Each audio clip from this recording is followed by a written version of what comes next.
Hello and welcome to episode 114 of the Imperial Truth. It's just me for the intro. We'll go into a little bit of that later on, but first let's talk about Element Games, our wonderful sponsors. We got the Contrast paint range now coming out, confirmed. Was it the 15th it releases? So you can start ordering from the 8th. You can get that all through Element.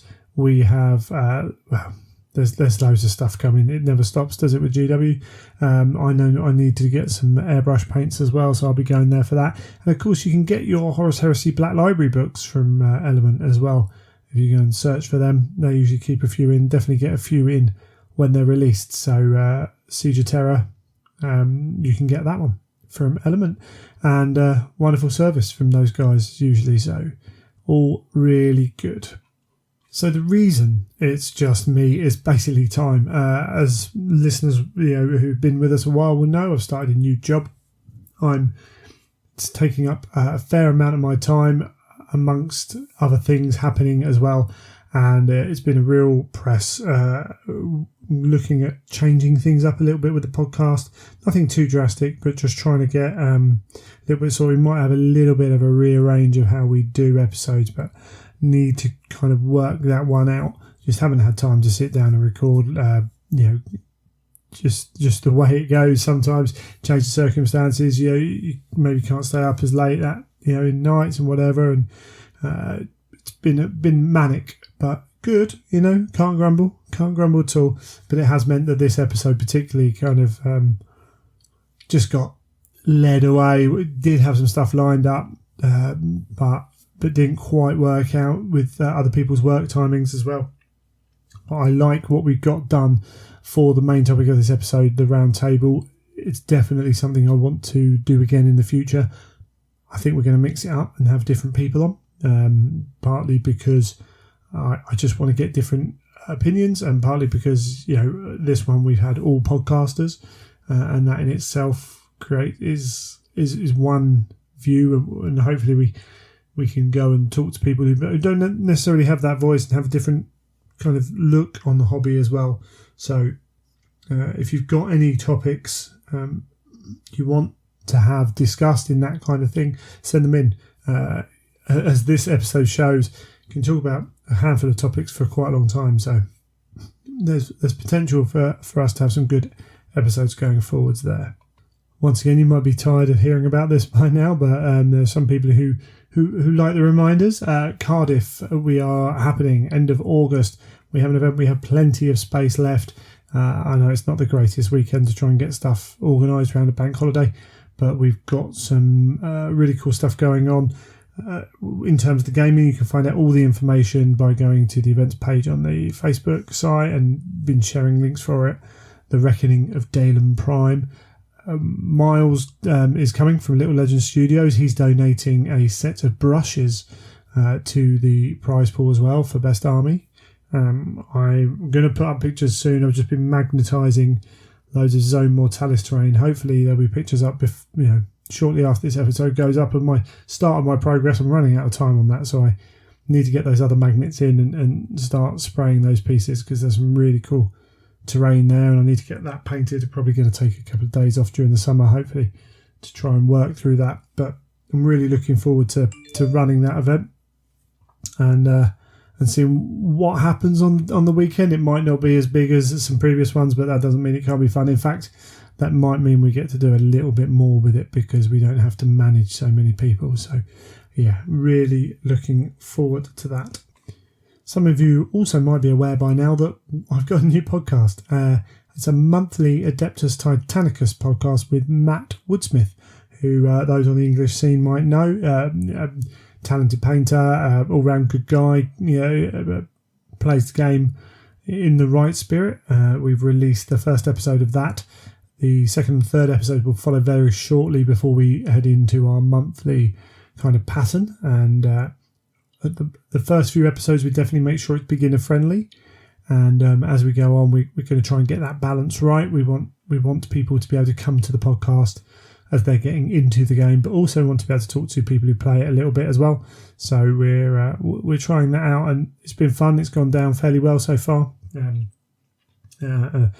Essentially, I was aware that most Adeptus Titanicus kind of talk on podcasts that I know about was right in the middle of 30k episodes, which is fine to a point, but it meant that the Titanicus kind of community didn't necessarily know it was there, didn't want to necessarily come and search through episodes of the Imperial Truth just for that 30-40 minute chat about Adeptus Titanicus. So we might not do a huge amount about the game here. Might have a little bit of crossover, but we have that monthly show to go and talk about. So Full Stride, it's called Full Stride Podcast, and I'll put the links in the show notes if I remember.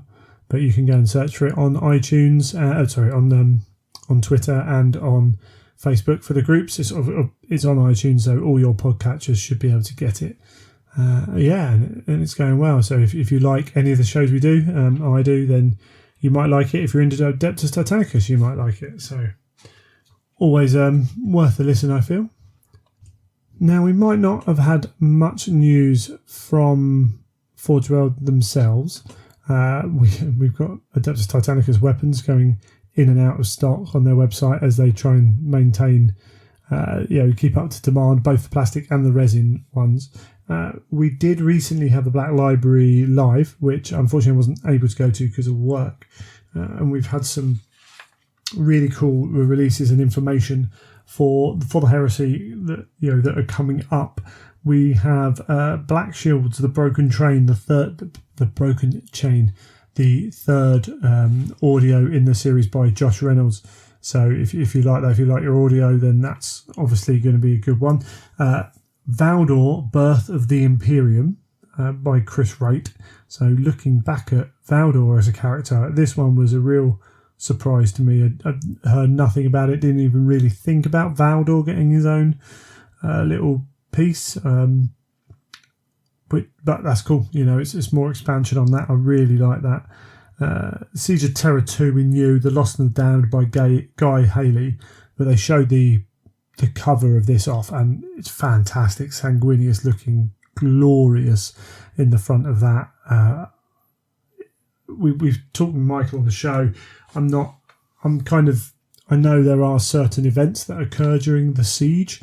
I'm interested to see how they've split those up across the 8 books. Obviously we've had the first book, but also whether we go outside of Terror, how much we do that as well. It's really cool, kind of exciting to see what they do, knowing we've got this limited number of books, and yet also having a substantial number of books to deal with this. So it'd be really cool to see how that plans out. And on top of that, we've had the third title released, The First Wall by Gav Thorpe for Siege of Terror 3, which is a title you can read a lot of stuff into, but frankly, until we get to it, I'm not too sure we're going to know. There's potential to be some, links to the Imperial Fists, obviously, but then we've got the Walls of Terror themselves, we've got metaphysical walls. Who knows? All I know is I'm looking forward to it more and more. I know, of course, the limited edition was shown off for book 2 as well. So be aware if you want to get the limited editions. I don't think they're going to sell out as quickly as number 1 did, but if you want to be sure, then you've got to be there. And on the day that they announce that it's going to be released, you've got to be there on that day and purchasing. So yeah, it's all good fun. As I said, in the thing, we've got the contrast paints coming out now. We've had confirmation now that some of the Forge World paints that got discontinued are now being bought into the GW line. We talked on the show that I think there were issues with having paints on Forge World in terms of visibility and all that kind of stuff. And now being part of the main line means they've got much more likelihood to be used and therefore to sell and therefore to stay around. It'll be interesting to see how well the clear paints do, because obviously they're not the same as a normal airbrush paint. For people who aren't in the know about that kind of thing, they do work differently, so that could be really cool to see. I hope they do well. I know a lot of people will be purchasing those to continue projects where they were desperately trying to find that anger on red particularly. I'm just quite glad I sold mine before the news, made some money on that, so that's cool. But paints I'm not going to use, so that's really good. And we've got this range now of contrast.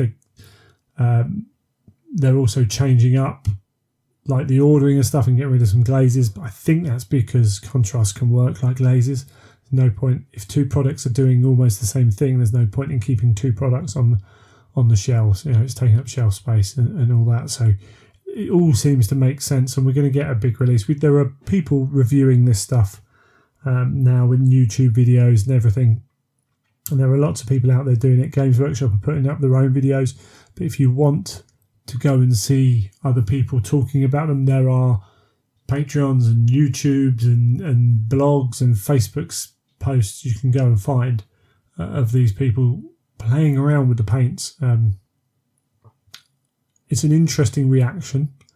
There are definitely those gatekeepers. Again, we've talked about it. There are those gatekeepers who are really against it because they wish they had it earlier, and they feel that it devalues what they've done in their own painting, which it doesn't at all. But we have this tool now, which can help people get armies ready in a couple of days. It can also really help younger children who want to, or not just younger children, but anyone who paints and feels like they don't see results. When my wife was painting the owlbear that she painted, she got fed up with the fact she had to put 5 coats of paint on to get a result. Now, with contrast, that would be down to 2 or 3 maximum to achieve the same effect. So she would be seeing the benefits of what she's doing at each point, which make more sense to her. And there's lots of people like that. Young kids can be an example of that, where they want to see results from every aspect of what they're doing. So that's a good thing. But then there are people like Henry from Cold Paint, who I've been talking to just a smidge about stuff, and he's like, no, these paints are really, really good. They're good, they're tools. For these things, they're really good, and therefore I will use them for these things. They're not magical paints. They're not going to suddenly make you paint Golden Demon level. It would be childish and silly to think they would, really, but they become a tool which can do a job, as we've said a number of times. And when people who are proficient skill-wise in using them have a place for them, then I think we should all be looking at them as tools that we could have in our arsenal. Doesn't mean to say that you should buy them or anything like that, but it's appreciate them for what they are. I think they're really good. I'm going to be purchasing some. I don't want to go out and spend a shed load of money on getting every single paint and then work out that I'm not going to use them. I'll be buying some of the Wraithbone, I think, because that's the colour I want. I'm going to be doing my Ogre Army for Fantasy. 40% of those models are skin, and another 40% of them's trousers. So if I can do that with contrast, then there's a whole lot of time saved. So that just lend themselves to it, as far as I'm concerned. But yeah, they're really cool. And you can get them all through Element Games as well when they come out. Cannot wait for that. Games Library, Games Workshop have also announced Warhammer Day on the 29th of June, and we're not 100% sure what this is yet. Except it's a celebration of Games Workshop in stores, and there's going to be some event-only things. The only downside I can see for doing this kind of thing is people who don't live near a Warhammer store. There's probably going to be some limited edition merch. Even if it's not what you want, that doesn't matter, does it really? You don't have to buy it. But I think it's quite cool that they're doing little bits more like that. It's obviously a way to drag people into stores as well. Haven't got a problem with that. Games Workshop are a business. That's what they're going to try and do with the amount of independence, the way how well they're doing online and everything else. It's one of those things. we've talked about it occasionally over the 114 episodes we've done.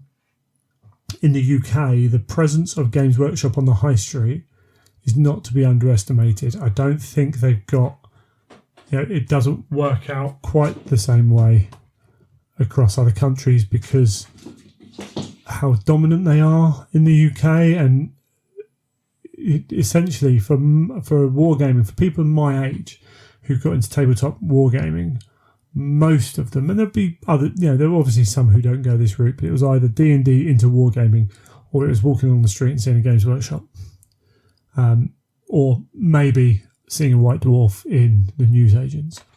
And the strength of these stores to drag people in, the Lord of the Rings models just being the cabinet to drag in.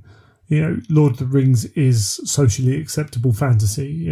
Fantasy is becoming more and more acceptable, D&D and everything else. All the strides we've got in that, but Lord of the Rings particularly, it's cool to like Lord of the Rings. It's fine. No one's ever going to kind of be too over the top on you nowadays for liking Lord of the Rings. So having that in your storefront and having people walk in, it's a strong part. It's a strong way for GW to recruit, hobbyists. So having another reason to go into store is understandable. I'm lucky. I live halfway, half hour plus just over a half hour drive between a couple of stores. I might go and pop up depending on what they got. Don't have to buy anything. That's the key. The key you got to remember is you don't have to buy anything. I have to remind myself that sometimes because you get caught up in it, and it's too easy to do. And I've got enough stuff going on as it is, and that money could be put to use elsewhere as well. In terms of actual Horus Heresy news, we have had, or we will have, being released the Arcastus Knight Asterius. So this is the big knight that got shown over a year ago first at the Horus Heresy Weekender, the twin, I don't even know, what were they called? Conversion beam cannon armed Knight Acastus with rocket launchers on top. It's a big beast, so it's the same frame as the Porphyron, which is a wonderful piece of kit. It divides opinion, I think. I quite like it. I quite like the twin cannons on it. I'm not sure if I'm going to get one, but it's quite cool.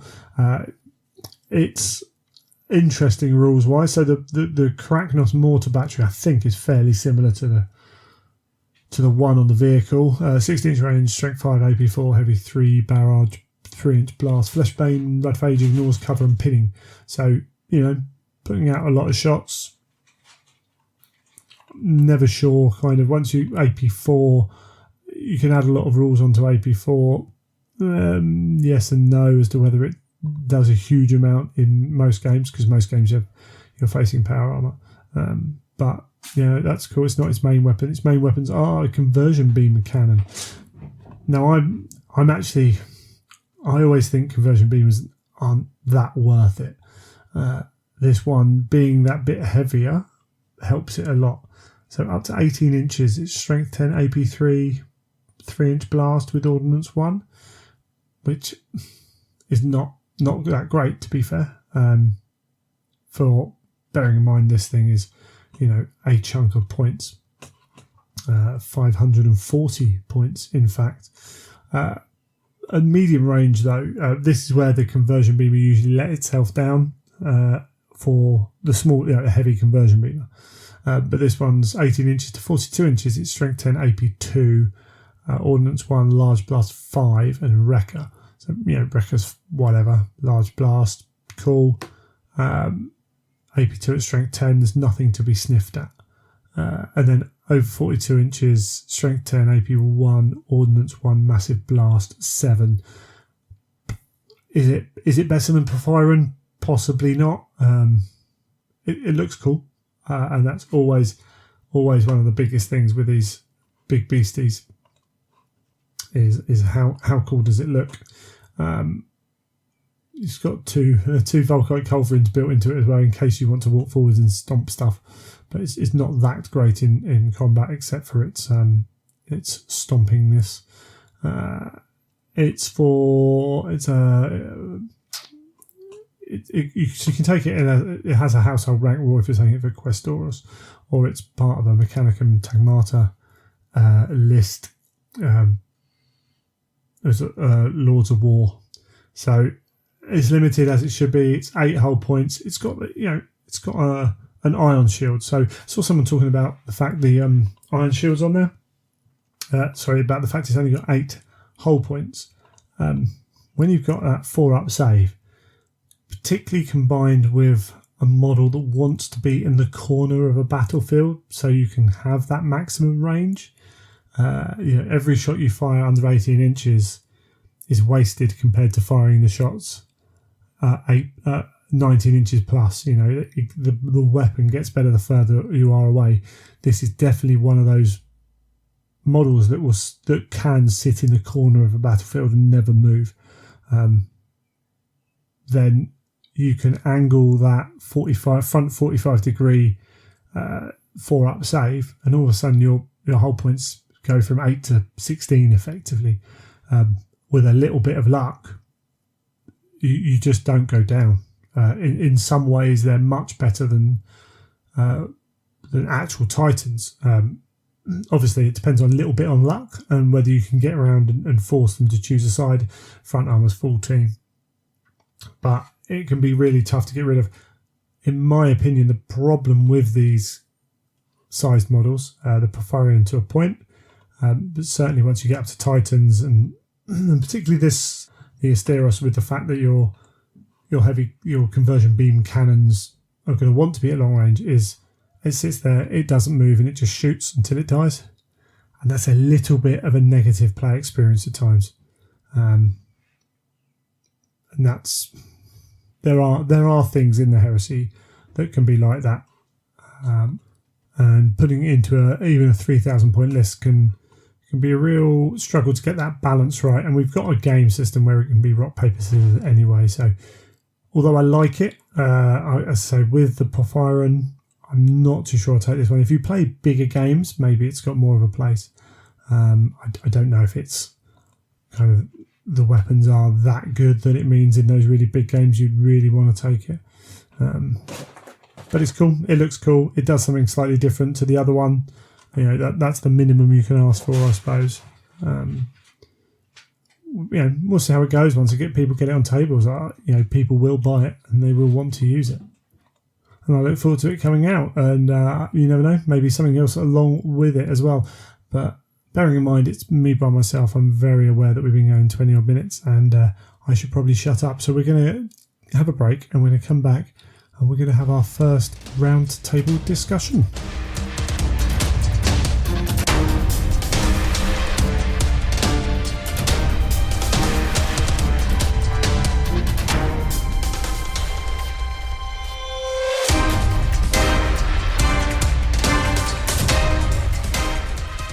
Okay, so we're trying a new feature for the show.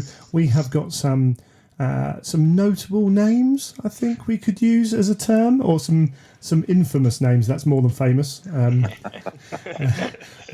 have Mr. AJ, Mr. Tom, and Mr. Chris. So AJ, go first. Introduce yourself. Hello. I'm AJ from Boys of the Golden Throne. I'm happy to be on with y'all. And you're up on the west coast of Canada?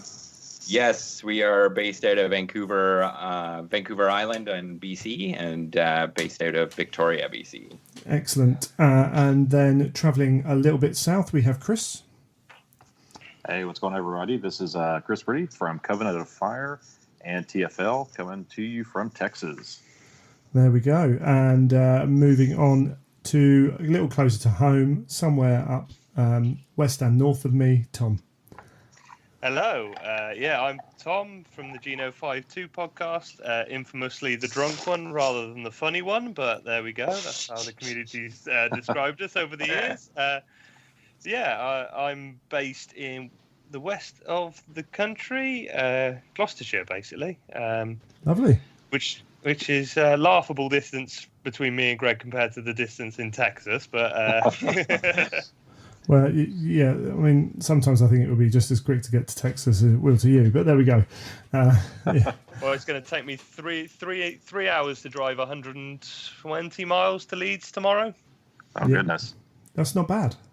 That's going to be, that's all main motorways. You think it's ridiculous how bad the commute is around this country. And no M25 either.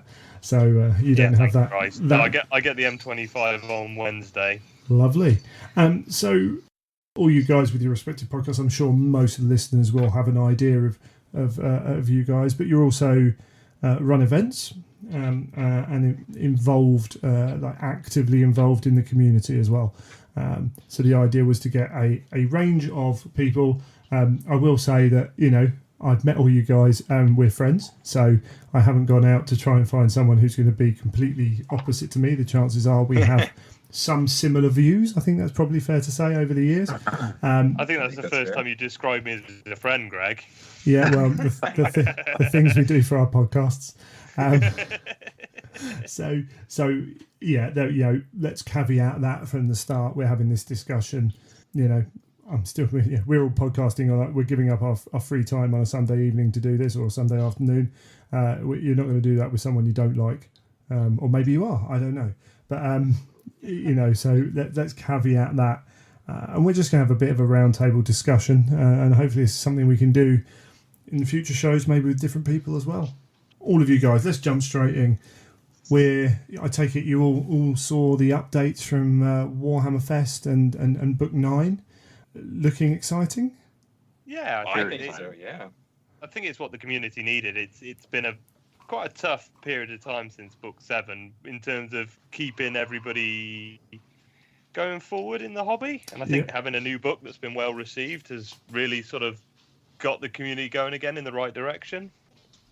I think that's a good way of putting it. I really like just seeing how quickly after Book 8 has dropped that we're already getting, some drips from the studio of what's coming up with Book 9, and we've kind of known that originally it was going to be both Dark Angels and Blood Angels together, and it's been split. So it sounds like a lot of it's already written, and hopefully we won't be doing a 2-year gap like the last gap we had between Black Books. No. Yeah, I agree 100% with what both of you guys just said. I think one of the exciting things for me is that we are getting information so quickly on the heels of Book 8 that we're not going to have that gap. We're not going to have to wonder, because I know just from a community standpoint, which we'll talk about I think here in a little bit, but that's one of the things that I think was a divisive effect in the community was lack of information in the past. And so to see that coming out quickly now, hopefully puts a good taste in everyone's mouth and keeps those fires burning with folks that may have waned a little bit. Sure, yeah, absolutely. And Book 9, we'll see. We know now, we're going to see the accumulation of the legions with the Dark Angels and various other things as well. But we're going to be at a point where everyone has their army, which it feels like such a long time coming. But it's really good that we've got here now. And we're going to be ready to move forwards. What do you think, or how do we phrase this? Moving forwards, all the armies are there. What are your hopes for the series going forwards now? Because this is a bit of a weird time. We've got Siege of Terror finishing off the novel run. There may be more, and we've got all our rules out. Have any of you got any ideas, any thoughts, any wishes moving forwards on that one?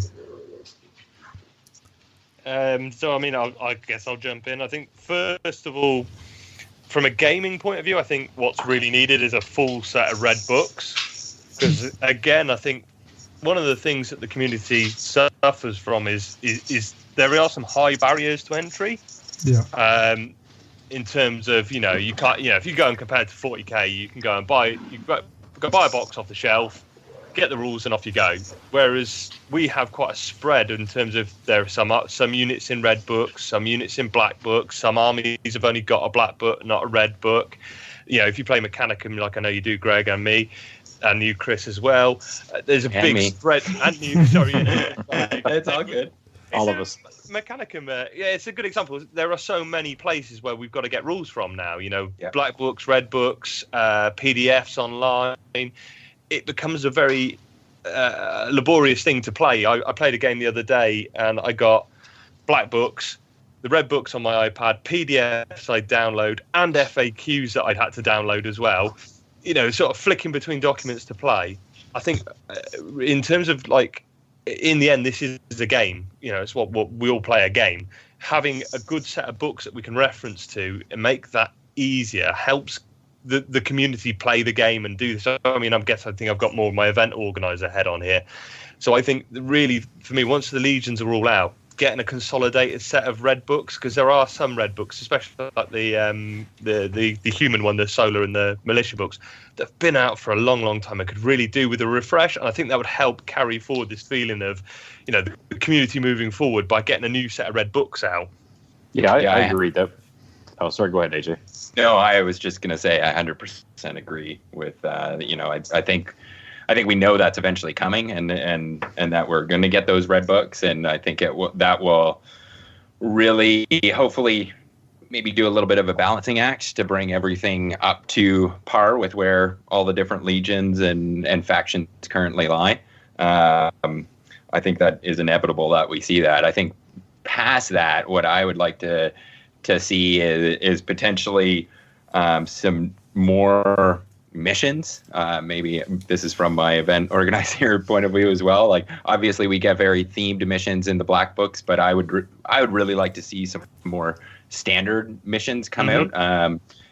Or something similar to what we got in book 6 with the Shadow War missions, that we could roll into future events. That would be something that I would really like to see. Yeah, definitely. And I know from my standpoint, and I think all of us, or I know all of us run events or have run events, right on point with the missions. Red books, obviously, I agree with. I'm super looking forward to a consolidated Mechanicum red book in the near future, just for myself. But from a mission standpoint, I think what would be really cool is to go back and look at the novels, look at some of these events that have happened, whether large or small, throughout the novels, and what if and this is kind of a what if situation, but I think it would be really neat to see a book that encapsulated, here's a selection of momentous events from the heresy made into missions that you could intersperse, that you could play out, and it's a mix of legions and forces, and so that way it's not themed towards one thing, because I love the black books so much. But some of them are super specific. In book 7, that's it's around Prospero, so all those missions are around Prospero. But how do you do a book that supports a lot of the other fights that went on throughout the heresy, that would let folks, bring out their Night Lords or bring out these other forces? I think that would be really neat, not just from an event standpoint, but just from a player standpoint, something to take down to the shop on a Sunday afternoon and roll that out. I think that would be awesome. Sure. Almost sounds like that Altar of War book that they had. I think it was back in 6th edition or 7th edition. That just had a 6th. Yeah, that would be something like that. I think would be very, very cool. Definitely would help us out as event organizers. That's for sure. Yeah, and I suppose that's a strength and a weakness of those black books is. They get to tell one story or two stories in depth, but they're tight focused, and so that provides a great narrative for that, but doesn't allow them to spread out, and to bring them together would be quite a cool thing.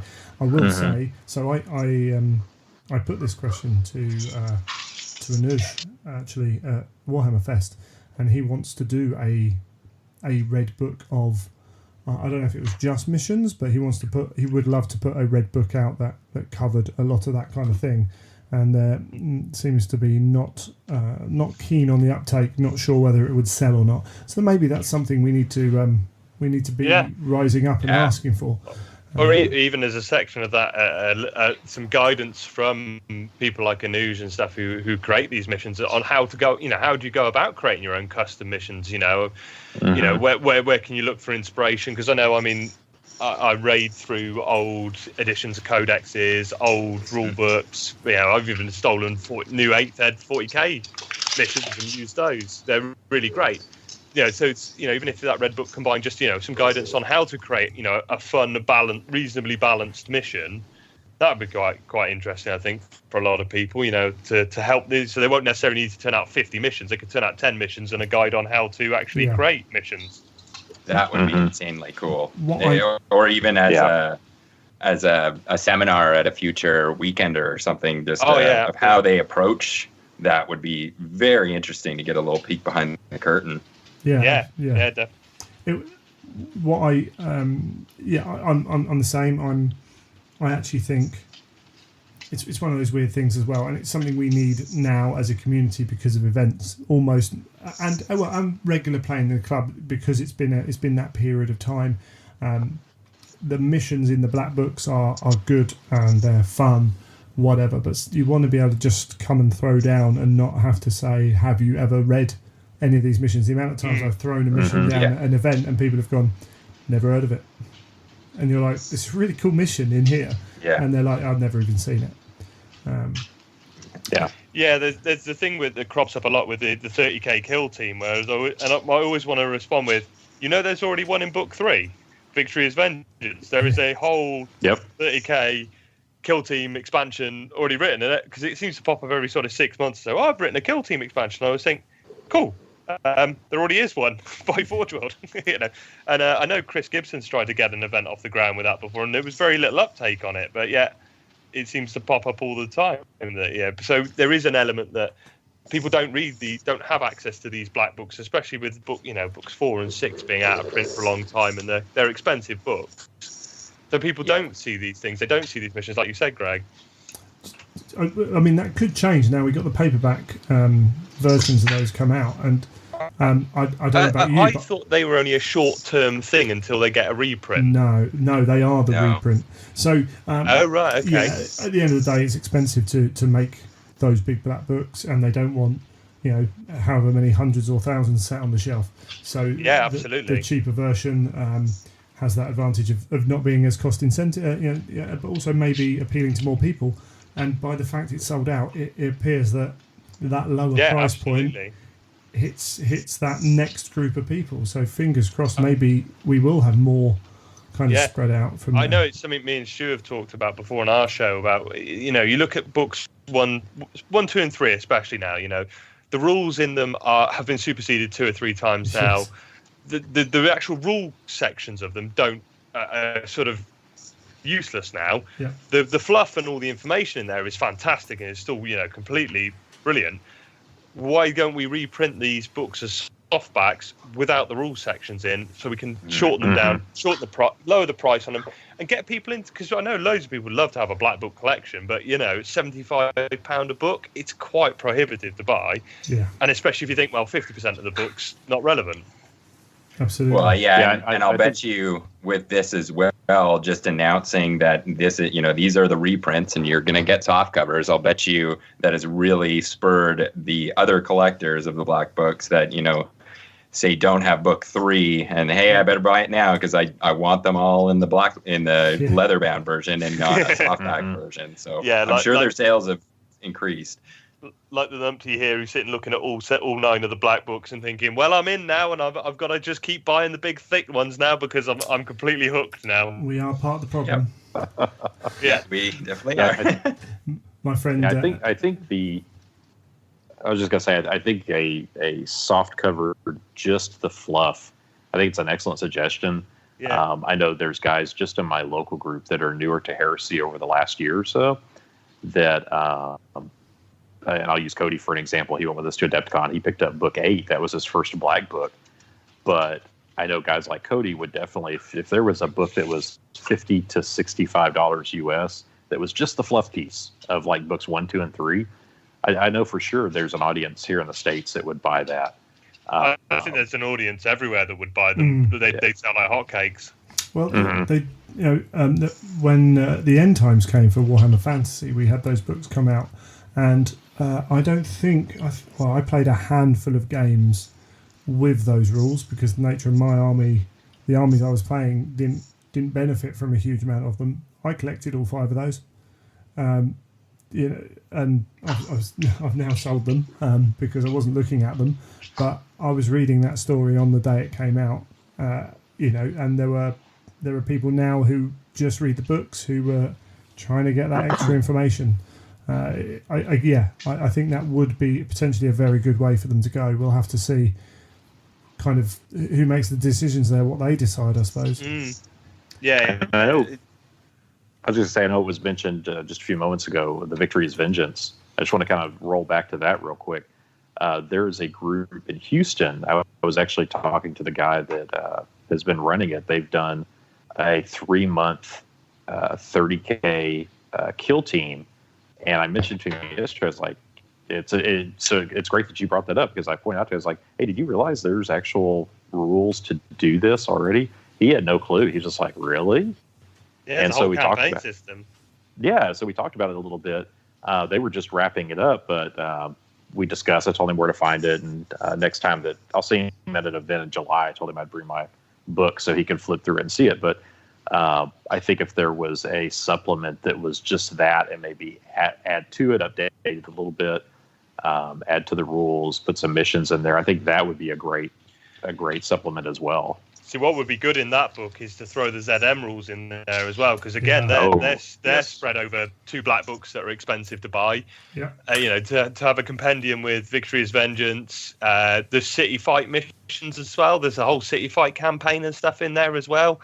The campaign system from book 4, and then the ZM rules. I mean, as a red book, it's like a campaign tool. Fantastic. The craziest thing I think that is would be perfect. I'd go out and buy it. Yeah. I mean, for as event organisers, how useful would that just be as a tool to have one book and go, right, I can just do what I need to off this. Just as a gamer and a collector, I'm like, it's all consolidated in one place. I can take one book with me in my bag.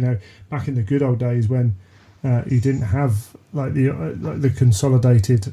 You say the Mechanicum list is over a number of different places now. Back in the old days, you had to bring 3 black books with you.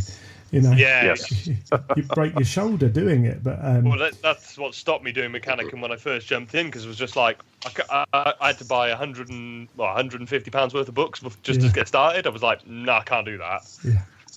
So absolutely, and I think maybe it's something we need to do. Maybe we need to write to Forge World and say, look, this is something that the game needs now. Those missions have been out for a long time in the format they're out as well.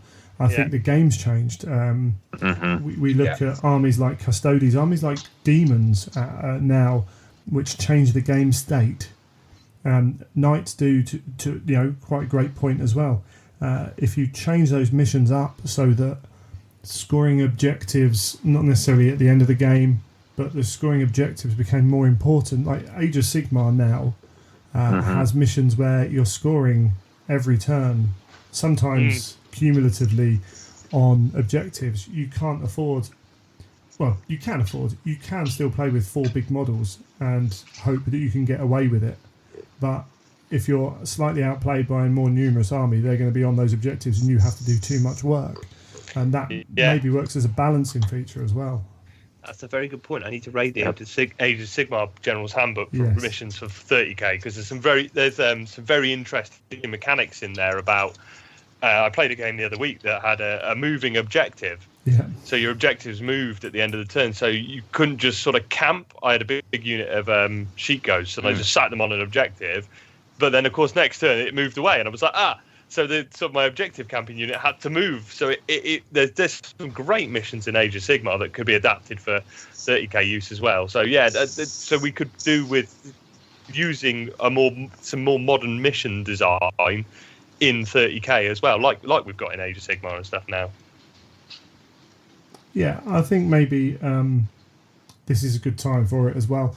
Within that respect, now, kind of linked to this, I did talk to Anuj about. We know that 40k rules have been taken off Forge World's hands. They're all consolidated into the 40k team. So if Forge World make anything that can be used in 40k, other people dealing with the rules, which allows them to concentrate on 30k, which is a great thing. Unfortunately, I don't think it creates a huge amount of time for them. We're still looking at, they're not going to start pushing out black books once a year. What it might mean is we get a black book and a red book in a 1.5 year period, something like that. So they are still a little bit That limited. would be an in what they can improvement. do. It would be an improvement from the last few years, yeah, and that's all we can kind of hope for. And we're all on here, all podcast. We all want content, and we're all doing heresy. And sometimes you look and think, yeah, there's not a lot happened. But it'll be interesting, and I think Missions has. It's one of those things where it's bubbled under, and it is an issue, not a major issue, but it's an issue that doesn't necessarily get vocalised a lot. So I'm quite glad you guys brought it up. What do we think? So the first 9 books. Well, there's one in there that outlies that, but we've concentrated on the legions. We've got the legions ready, kind of as we go. And yes, there is probably some stuff we need to do moving forwards to balance them up a bit more. Those books are focused on getting those legions out.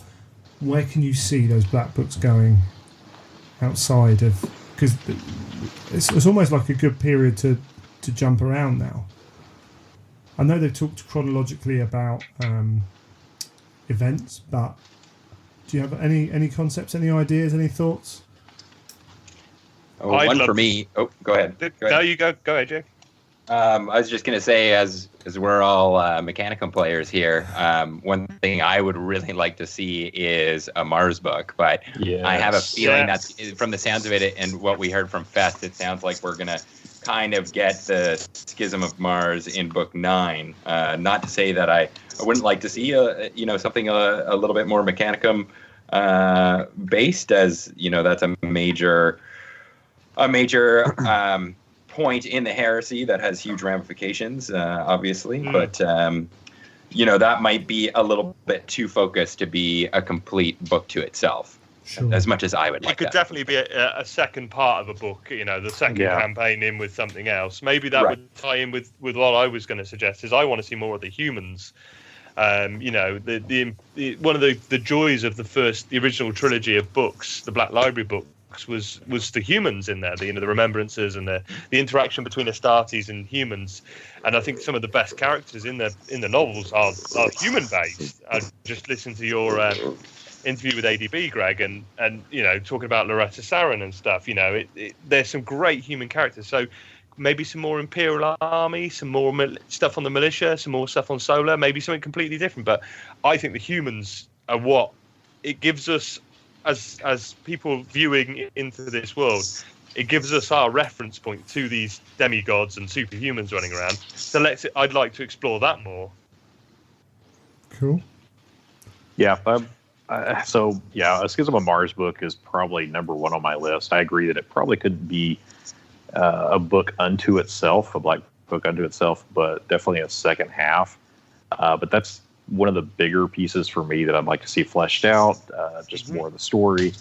I think the human aspect is very interesting. I hadn't really thought about that before as far as a supplement or a book focusing on that goes. I know from an event standpoint, one of the things I've been working on is how to involve more NPC types, and this may be straying from the conversation a little bit, but I've been looking at the humans' role in the conflicts, and we're working on a possible event series to start later in the year here in Texas. And one of the pieces of that, how do the Remembrancers replay into it? How do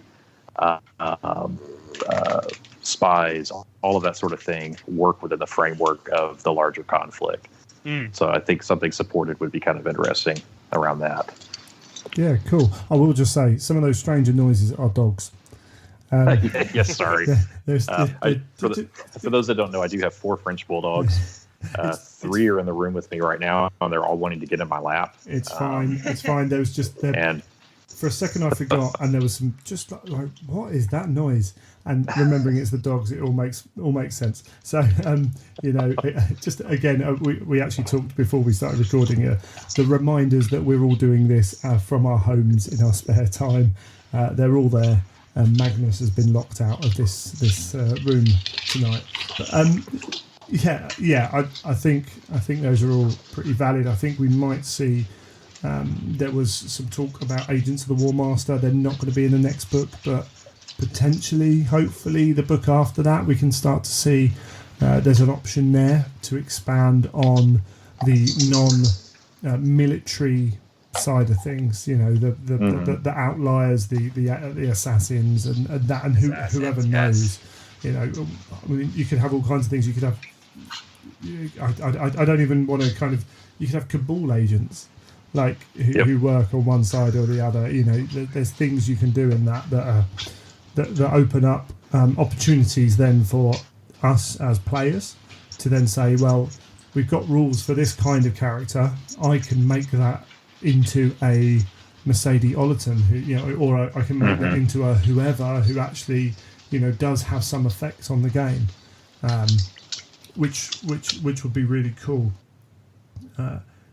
It's going to be interesting moving forwards with. We know they're going to go back and look at legions and everything else.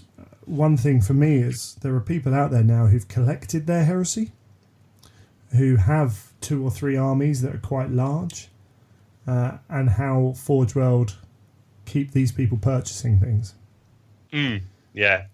And that's going to be a challenge, I think. Yeah, I mean, I'm sort of sat in that position with, you know, I'm somewhere in the region of 9,000 points of Ultramarines, 3,000 or 4,000 points of Mechanicum and various knights, and I'm at the point where I'm sort of sat there, and I was actually discussing with your social media gremlin the other night, Greg, that where my joy at the moment is in painting single models rather than armies. So, you know, how are Forge World going to go and get me to drop a load of money on a new army? Because at the moment I've got models that I haven't really taken out the cabinet since I painted them. So I you know, my urge to go and buy a load of new stuff and start a new army isn't there. Well, I think from my standpoint, one of the things that I've been looking at, and just with regards to Book 8, is what could I do with allies? So the Mechanicum force that I took to Adepticon this year was a trench warfare themed order reductor. And from Book 8, I've actually been looking at how could I utilize White Scar scouts as allies. And so I think that's when I look at the next year, year and a half, army-wise, that's where my focus is going to be. And I think it's a great question, but that's kind of how I'm looking at it, because I love Mechanicum so much. And I've had other armies, and I've still got my Imperial Fists that I need to get back to. That's what's kind of keeping me excited right now about my main force is what kind of plugins can I do that make sense with the theme of the army. Yeah, I think that was one of the raving successes from the latest book has been the new console types, because I think for a lot of people in that position, they've got, you know, I can add this console to my army, and then I'll add this unit to work with it and stuff. So I think that's been very positive from the book, that as well, you know. So on a similar theme of, you know, I'm not going to go and do a new army, but what can I do to add to what I've got? Yeah. Right. I suppose there's just a nature of keeping it fresh. Whatever you do, if you freshen something up, and potentially new scenarios freshen it up and allow you to allow units to bloom in certain scenarios, things like that as well. So there's potential just for. I think I said it on the show a while ago. If we could get something released at the halfway point between black books every time, if there was something that came out in 3/4 of a year after a black book that just added flavour or switched something up, then it would help the community not get to that point where we're thinking, when's this next black book coming? When's this next black book coming? Yeah, we almost want to forget that it's time for a black book because we've had something else that's kept us going. It's, oh shit, hang on, no, it's time for a new black book now, rather than for 6 months people going, when's the next book coming? When's the next book coming? Is there any news? You know, that's if we can keep the community distracted. So dangle the keys in front of them like you do with a baby. You know, might just keep the community a bit more positive. Yeah, I think it will save them a lot of hassle too of negative feedback.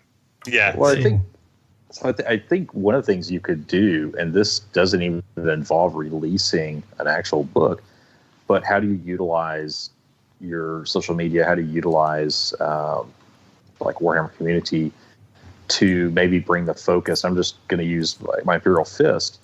What made me think of starting a fist army was about 2 years ago. I'd looked at it and I thought about saying, hey, I want to do another Marine Force. What could I work on? And instead of looking at the newer Black books, I went back to the older Black books and started pouring through them to see what might spark my interest. And so what if Forge World did a campaign, social media campaign, maybe at the midway point or a couple of times a year even, to bring focus to themes or ideas around armies from older books that might excite players that have been around for a long time like us, or players that are brand new, and that also could spur interest in between the waiting for the new book. Yeah, absolutely. Yeah. You perfectly segued into our second question as well, which was That was not planned. which was going to be about the future of Horus Heresy from a support point of view from GW as a whole. So not specifically just Forge World here, because Warhammer Community are a part of GW and handle communications. So we can't, it's not just one part of Forge World that's doing this. And you're right. And I think Warhammer Community Warhammer Community and Horus Heresy are not in a place that they should be together at the moment. And I find that personally very frustrating. I don't know how you guys find it. I agree. It's a great platform they put out there. They do. It's amazing what they've done with their main lines. I wish there was love for the Heresy, or more love for the Heresy on it. I think it's a missed opportunity at this point. Yeah, I'm getting really sick and tired of just seeing, hey, this is what's for sale this week. What's up for pre-order? That's basically mostly all we get from Heresy and from the community team. And it's really too bad because, not even their main games. If you look at what they've been doing for Titanicus, I think that coverage has just been amazing. I would love to see that kind of in-depth look, like, hey, we're going to look at, these kind of tactics, or we're going to look at, building a list or whatever, just whether, you're an advanced player that's kind of beyond those tidbits that they're putting out, at least that shows, hey, we're engaged in this. And that's the thing that I just don't see from the community team, is that it shows like, hey, we're really engaged in 30K and Age of Sigmar, and they've been doing great coverage of Titanicus, but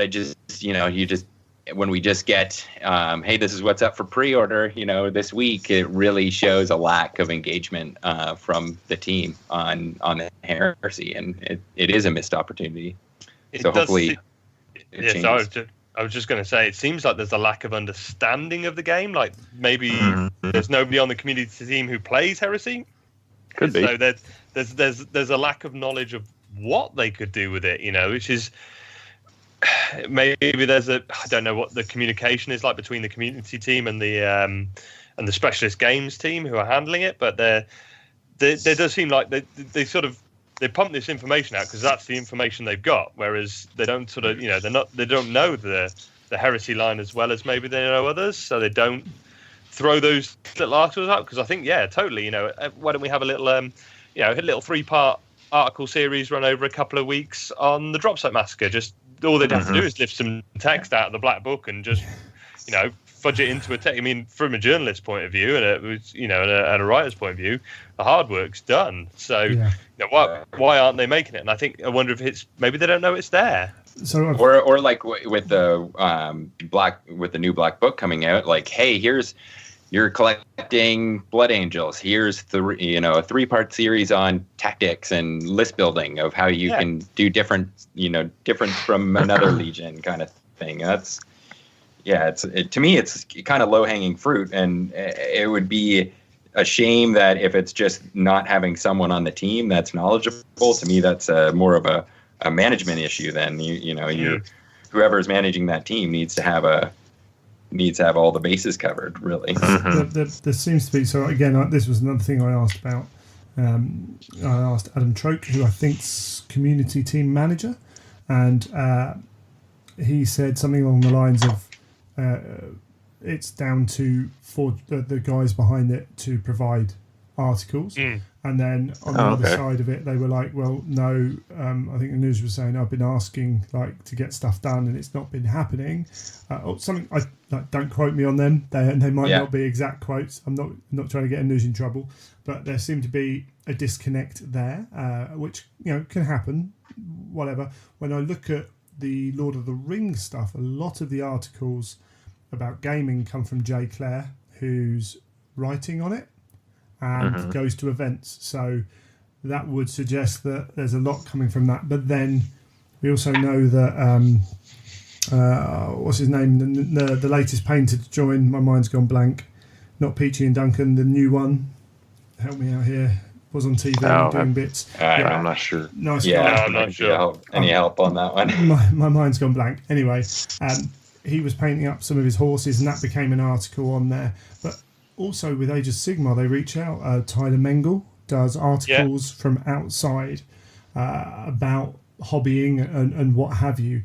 And it seems like just heresy's, as you say, behind everything in that aspect. I'm trying to think of heresy articles beyond Buy It Now, which were basically, here's some Primarchs. We had one of them a few weeks ago. Before that, I'm trying to remember the latest heresy article that wasn't "This is new, buy it." Yeah, I can't either, Greg. I was actually trying to remember while you were speaking, and the Primarchs is the last one that comes to mind. And on top and just on top of that, on Warhammer TV, we've got the same kind of slot that Lord of the Rings get. Try and be once a month on there. The thing that then frustrates that little bit more is in the shareholder article release statements and stuff, they say they've got 3 major game systems: Age of Sigmar, Warhammer 40k, and Horus Heresy. And you're like, well, someone needs to tell someone, because I have people asking me, do people play Horus Heresy? It's frustrating. So referencing one of the points you made there, Greg, with the Age of Sigmar, they engage with members of the community a lot. Mengel does a lot of stuff. They seem to be good. Do maybe the community need to put themselves forward? Should we be? One of the things I keep meaning to do is write to them and tell them about my event series, and just not for look, come here and praise me. I just think, well, maybe I'll just tell them what we're doing. Maybe send some pictures and invite one of the guys down, because maybe if they come pop by, because I know Michael Bax quite well. I've talked to Will a few times. A few of them have. Will's come to one of our events. I've played at a couple of events with Michael. I think they're out there in the community. Maybe they'll go to. Why don't we push ourselves forward and say, look, here's the content for you as well? Yeah, that's a bad idea. You guys are in a good position to do that, where you're not that far away from the home office, so to speak. Yeah, I'm gonna kind of counteract that one a little bit. We are, and I'll be fair. I know, I don't know Adam, but I used Martin Morin, who used to be involved with aspects of that. I know him and a few others. The reason I've been asked to write a couple of write-ups was mainly because I was running the Blood and Glory event, and they wanted information about that, and maybe London GT as well, because GW were linked with that. However, it's all done by email at the end of the day, and usually it gets passed on to someone I don't know. So, and it's and I've heard this a little bit, and this is not a criticism of you, but I've heard this a little bit with author interviews. A couple of podcasts, or when we're big enough, we'll try and approach an author, and I've heard it said it's all right for Greg. He lives in England. All my author approaches for interviews have all been done via email. Dan Abnett. Fair enough. Dan Abnett. You just have to be tenacious, and you have to email, and when you don't get a reply, you have to wait a few months and send another email. So there are ways of doing it. Of course, we're sitting here, and I'm like, I'm not sure I really want to do that, because I do enough other stuff, and I'm not very good at it. I'm not that good at speaking words. Writing words down is sometimes a bit beyond me. But yeah, I think someone maybe needs to step up again in that respect. Well, I think that's a good call out, Greg. I really do. I think, what if, and guys from Texas were sending write-ups on our events, just emailing them out. And every time we have something, AJ's sending their events, and, you start getting that enough, maybe that's something that would make somebody say, hey, there's a lot going on, and there's some quality events going on all around the world that we're getting emailed about. So let's start talking about them. So I think that is a good call out. And it's not. Sorry, I was going to say, not even just the gaming events. The community does some pretty fantastic stuff. I know we've all chatted before on the DMD talkathons. Why haven't we? Why, I don't know. It's always that's Freddie's baby, and I don't want to tell him what to do. But have we ever thought, well, why don't we just shoot Forge World an email and say, we're doing this. We're all part of Heresy, and as a community, we're doing this to support a community member. They might not do anything with it, but you never know if it pops up a little article, So that's a really good point. I know Carl was involved out in California with the fundraiser, some things going towards the fires in his state. And I want to say that was covered on the community page, if I recall correctly. They got really behind that. I think there were 2 or 3 articles and mentions of that. Yeah. They really did jump behind that. It's a good thing for them to be involved with. Yeah, they hopped on it too and donated a bunch of stuff. I think they donated like a start collecting box to each one of those players that lost armies. And they also donated. They did a paint night on the stream. Where they painted an HQ for each of those people as well, and there is an element of you get more from GW if they listen to your show. There is no doubt, and that's understandable. Oh yeah. So I know that a few of the guys listen to Garage Hammer, so YTech will get. If something's new out for Age of Sigmar, he'll get it because it's in their consciousness. They listen to it and everything else. I'm not sure there's many in that community team that do play Heresy. I think that is part of the issue. And so we're not on their radar as much. So, okay, fine, whatever. We have to maybe push that a little bit harder. And you're right, sending them stuff, letting them know stuff. The open day a couple of years ago when Johnny and Jason were up at Warhammer World playing that big game was because Tony Cottrell happened to see it. So we need to be visible. And if that means shoving it in their face, then maybe that's what we need to do a little bit. I would suggest it's Warhammer community we need to talk to. I will say that because they handle all that aspect of things.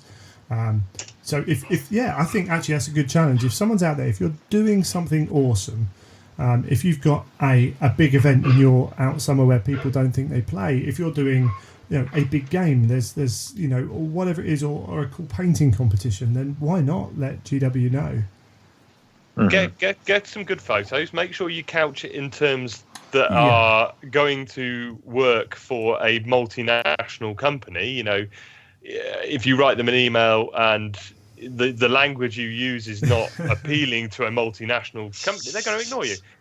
I will talk very differently at our events to the way I would write the email, just because that's, I've got to remember who my audience is. But but couch your email in those terms. Make sure you're thinking about who it's going to go and be seen by and what they're looking for.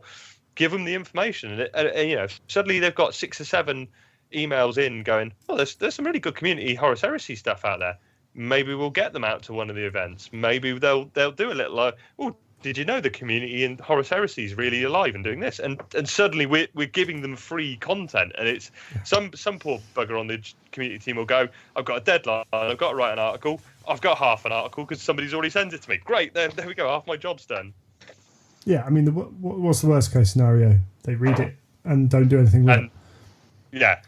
So, again, if I was to do that, I'd probably write something up and try and get someone to write it in more appropriate form. That's got potential, which is cool. So we're looking at, we would love more exposure via Warhammer Community, Warhammer TV.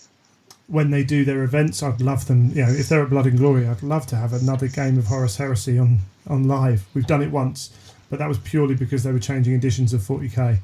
and they didn't. They were like, "What's the point in showing old edition when it's going to change in 2 months?"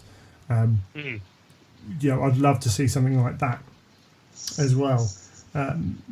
What do you think? And that's great, and that gets it out there. That shows that shows us people who are already playing it that they care. But it's also showing other people that the game's alive and doing well, and maybe intrigues them a little bit. So we got some new players hooked. What do we want from Forge World from that point, from a new player perspective? Because you said earlier, Tom, this game has a barrier of entry, which is it's a lot higher than the other GW games. Yeah, it's like the North is hitting the wall. I know this has been done to death, and I don't want to do it again. But we need a starter box, and I know it's something that's not been. They've said they don't want to do really at the moment. So, but this is the only game they produce at the moment that you can't go. And I'm not saying it should be in every Games Workshop, because you can't buy the Necromunda box and all the other Specialist Games box. But there is no box you can go and pick up with a rule book and some basic models in. It's the only game line, as far as I'm aware, that you can't do that for GW, and that is a massive barrier. Because even if you say, okay, there's the plastic boxes for Mark IVs, Mark IIIs, Terminators, that's great. But I've just bought the Song of Ice and Fire box set. I've been looking at it for months, and of course, because it's back on again, I've been thoroughly addicted. But what broke me was I can buy that one box. I've got 2 armies in it, and I can play the game. Great, I can start. And that I spent more than I should have done on that because it was there for me. But at the moment, if I say I want to play Heresy, I've got to go, all right, what do I need? All right, well, I need to buy 3 boxes of Mark IV plastic Marines. I might want some Terminators. And then I've got to buy from so many disparate sources. 3 books, yeah. That books, not even covering the books, at the moment, where the hell, how often, I imagine you guys like me are in quite a few of the various Horus Heresy groups. The amount of times you see a post, where do I start? How do I get a list together? What the hell do I need to do to start? What shall I buy? That is completely, to somebody who's going to go into, wargaming is even in the time I've been back into it, the last sort of 4 or 5 years after a hiatus, it's a much bigger industry in that time. And there are so many games competing for your money now and your appeal from GW alone, let alone all the other games out there. Are you going to pick up a game that's very difficult to find the books for and the models for when you can go in and buy a 40k box and it's all there in front of you? We need that box set as an entry point. Calth was the perfect box set. Prospero was good, but if you didn't want Custodes and Sisters, there was quite a lot in there that you didn't want. But the Calth box set, I bought the last one out of Income Gaming and it sat on my shelf for 6 months just because I went, that's a huge resource of models. I just need that on the shelf, and that's just keep me going. We need that back. And I know that's maybe wishing a bit much, but I really think that is a huge support we need to keep growing players into the community. Yeah, I 100% agree with that. And to me, this somewhat goes back to what we were talking about before. And it's just support. We know that they have these models. All the plastic box sets have gone to online only. So that's another thing as well. Like really I don't know, I only deal with one GW store, and our GW manager is amazing, but at the same time, he has no idea about Heresy. It doesn't really seem like they're from their training or anything from HQ. They're given to kind of promote Heresy whatsoever. So if we don't have things in store and we don't have an ease of getting in, whether it's another Calth box, and really it's not a lot of effort that they would really need to do to put something like that out. We're not talking about new models. It's just let's pay an artist to repackage it and get it out there. We don't need the game in there. We don't need the cardboard. We don't need all that stuff. It was great. And they were trying to. I think they were trying to package it as something that wasn't just a start. But the start collecting box. So what's the other 40k box? The Battle Force boxes they do. Those sort of £100 40k boxes where you usually get a tank and something in there.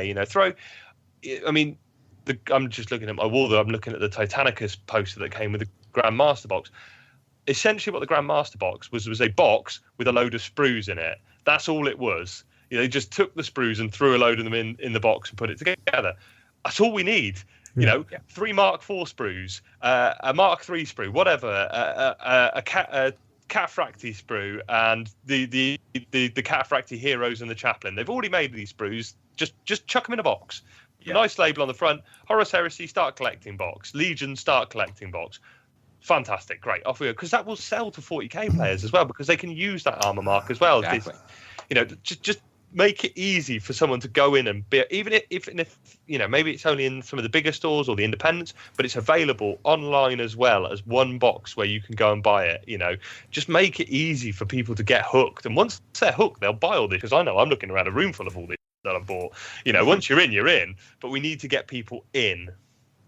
Well, and I'm sure all of you guys had the same experience when Calth came out. Like, how many new players did we get in our local metas? I know for sure, we got our probably player base doubled once that box came out. So it really adds a low point of entry, which for a niche game within a niche kind of thing, we really need that extra help to get new players in. Or it's a really hard thing to sell people getting into it. It was a lot easier when Calth was sitting on there at the shelf being like, well, you buy this and you're off your exactly. Like, even just having it in store for those, just people casually looking. That's one thing I would really like to see. I don't want to see a whole wall of Heresy. I know they can't support that, but if we had a starter box, at least if it was they had 1 or 2 copies in store, that would really help out, because the online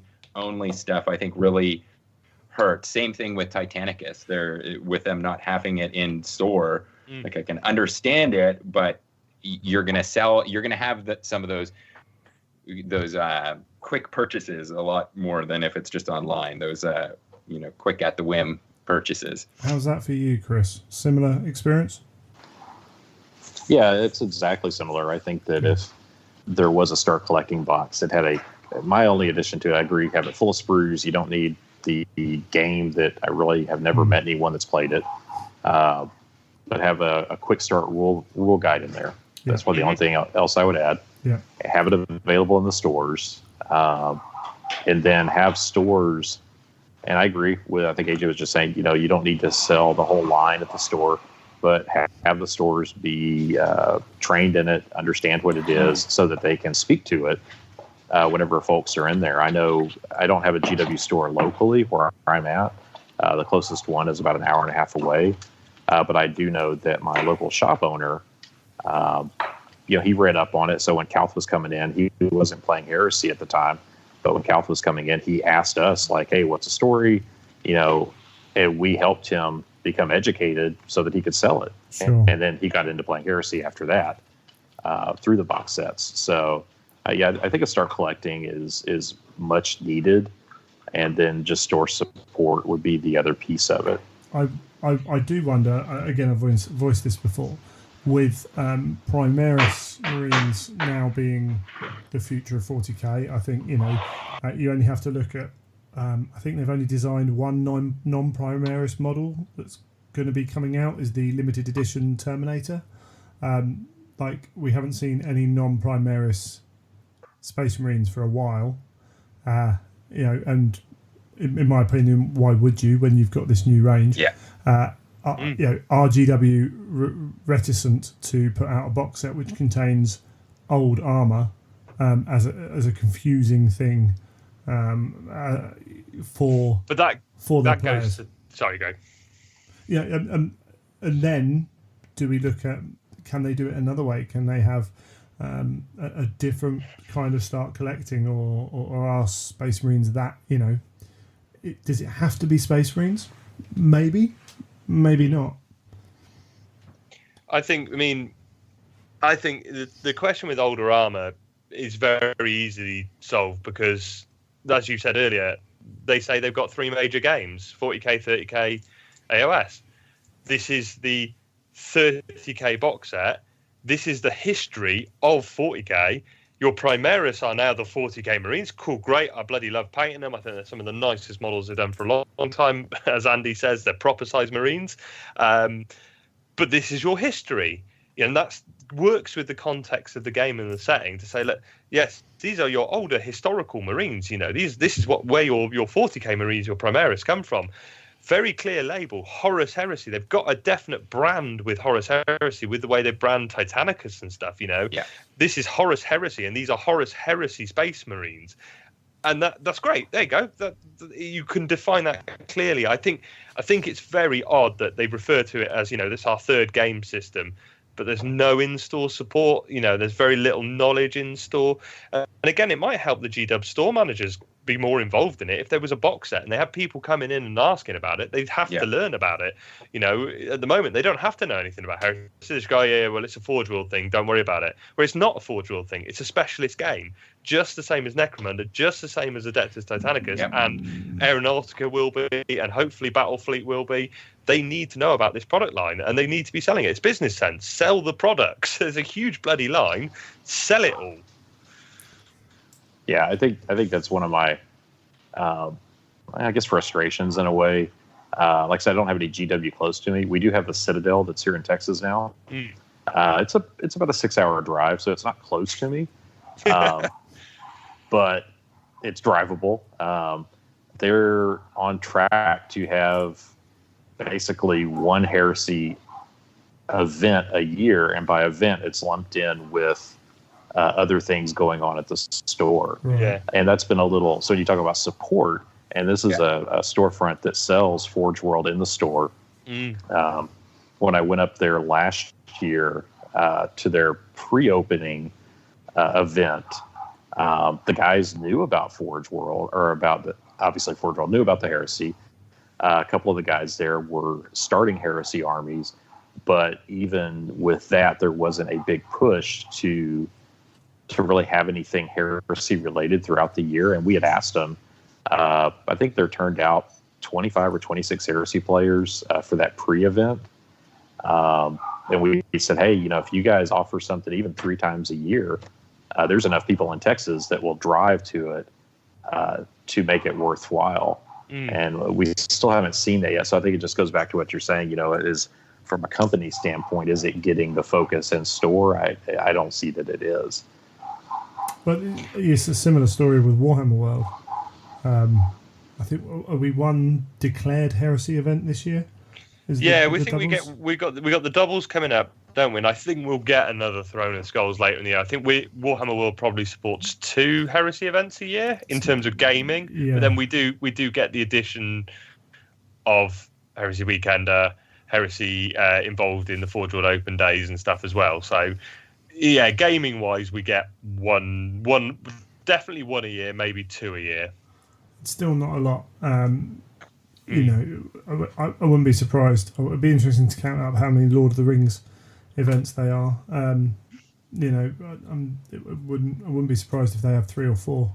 But do they have the GTs for SPG? Because they're a tournament-based community, really, aren't they? Do they have?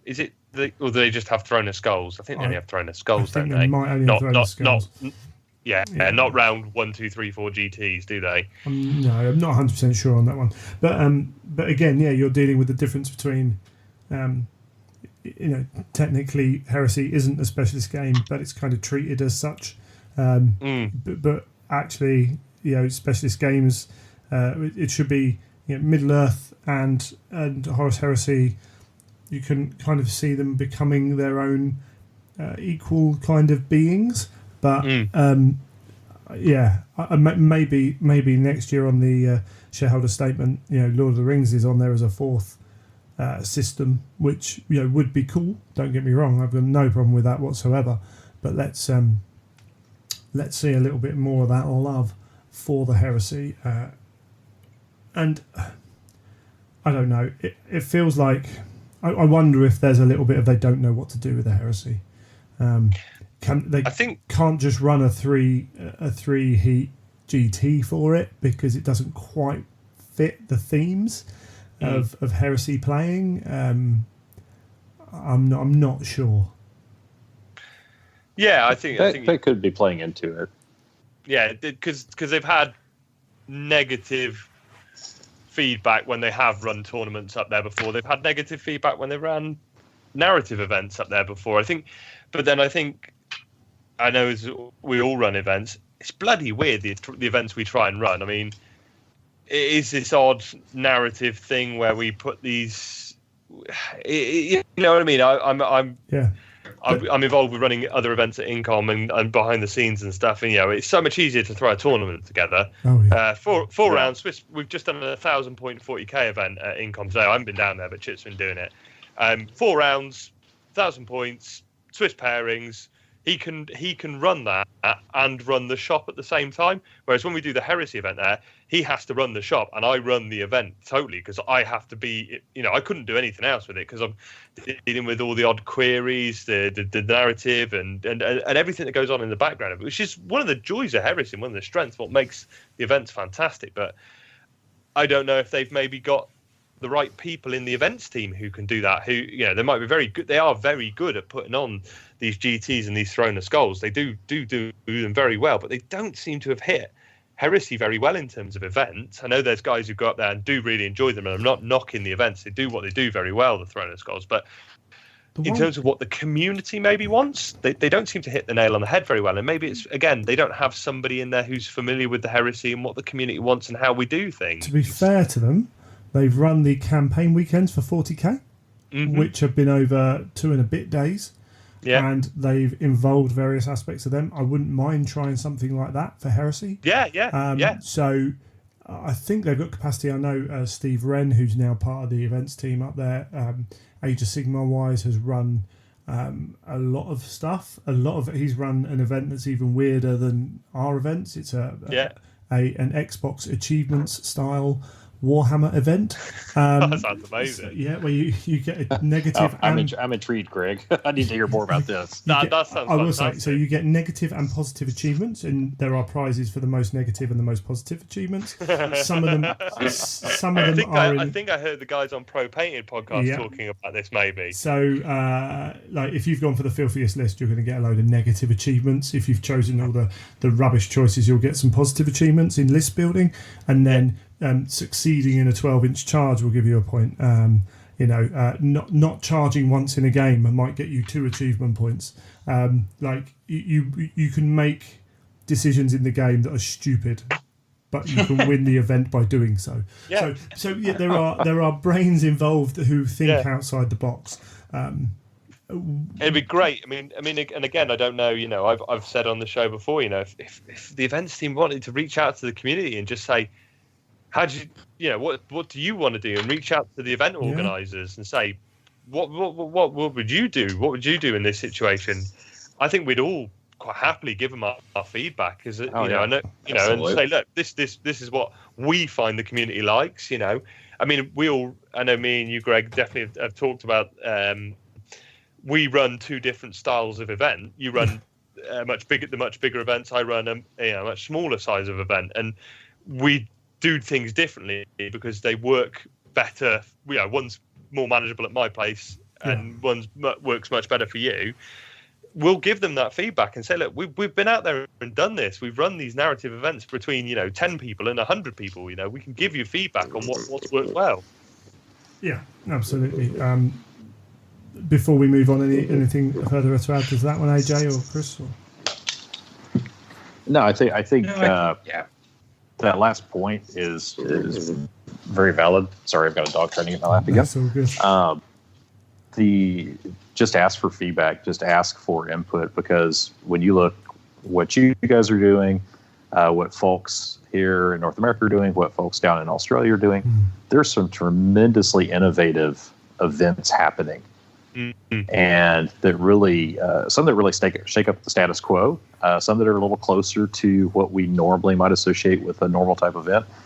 But in either case, I think there's a lot that if they were to reach out to the community and really ask for input, ask for feedback, talk to some of the event organizers around the world, I think they would get more of a feel of the pulse of what the players want, just to y'all's point. And then be able to put on that type of event. because the player base is very vocal. I mean, if there's an event, and you guys already mentioned it, if there's an event and it's not quite what the players are wanting or envisioning, you're going to hear about it. So, ask what works and then go from there. Okay, cool. Yeah, I like that. Again, you've mentioned there we've got a vocal community. This is something that has, in the last probably 8 months or so, maybe a little bit longer, that's really started to become more to my attention. The community reacts in the Heresy in a slightly different way than other games systems. But we also have the issues that we've talked about already about support and the fact we're already playing a niche game and everything else. Do we think there's a responsibility on members of the community to self-police? There was a comment made to Michael, who comes on the show, does the books. He was talking to one of the 40k guys, one of the main guys. I can't remember if it was Jez or whoever. And they said that they think the community is self-regulating, and they're seeing less of the traditional stupid comments and the negativity, and that's in relation to 40k and Age of Sigmar. Do we think that's happening in Heresy? I think I've made my point quite clear on this a few times. I've referred to elements of the community as whirling neckbeards a fair few times, and I'm going to caveat everything I'm about to say with this is a very small minority of people I find within the community. I find that generally the Heresy community is excellent, but when I see Forge World posts saying, "Oh look, this new Lord of the Rings model's out," and I just see a range of Heresy players underneath going, "Well, nobody bloody plays that game. Where's my X model?" You think, well, people do play that game because they wouldn't sell it otherwise. And I'm involved a little bit in the strategy battle community with Stu's playing, and I'm dabbling a little bit. So I'm involved in Necromunda and other communities as well. And nobody else is doing that. When they don't go on a Forge World post when they've released a Heresy model and find Necromunda players going, "Yeah, that's great, but where's my bloody model? Nobody plays Heresy." There is an element of the online community that I feel portray us very badly. I also, so why would Forge World want to engage with us? Why do they want to engage with us when we react poorly? They see poor reactions all the time. I know I've worked for many years and I work with clients. I work as a consultant a lot. I see a lot of people. As soon as somebody starts acting like a twit, I just think, "Oh, you. Sorry, Greg, you're a clean show. I'll get off my soapbox. Sorry, my apologies for that." I've written a few times down for you, Tom. For a few times, sorry. That is, I'm up on my soapbox now, so I get a bit carried away. We'll move on. We'll move on to Chris and AJ. What are your views on how, as a community, we portray ourselves? Well, I think. So I talked a little bit about this on Coming in a Fire a while back. I think there has been a trend of negativity in the community over the last probably 2 years that has spiked much more than I'd ever seen in the past. And I don't think it does the community any sort of service at all.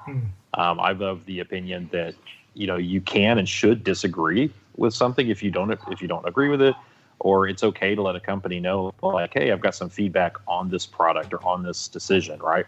But there's a right way and a wrong way to do it. And I think, so your example of the Lord of the Rings, the comments, I see those. I agree 100%.